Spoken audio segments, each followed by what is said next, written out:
The European Union is currently in the process of having a meltdown as the Italians go to vote in their national elections. And guess what the Ursula von der Leyen reaction is going to be? Oh yeah, to threaten Italy.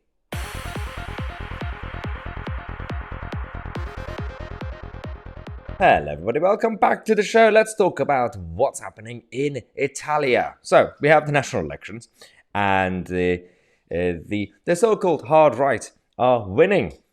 And the interesting thing about this whole situation is that, on the one hand, you've got the actual metropolitan establishment in Italy kicking off about it, saying, well, how are we losing to these guys? And they're taking us back to the 40s. Sure, okay, if you say so. And then we also have the European Union telling the Italians what they should do with their own country as a so-called sovereign nation. The issue we have is that Ursula von der Leyen has come out when she was in New York. I don't know why she was invited to the UN, but apparently everybody goes these days.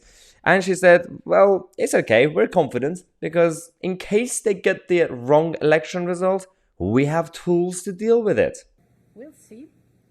If things go in a difficult direction, I've spoken about Hungary and Poland, we have tools. If things go in the right direction, and people as a body that is always, where always governments have to be accountable to, play an important role.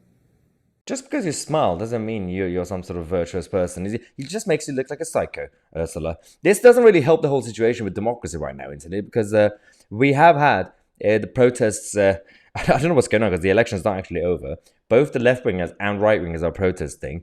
But what Ursula von der Leyen said was so outrageous that the Italian voters went out on the streets in Italy. Guess what they did?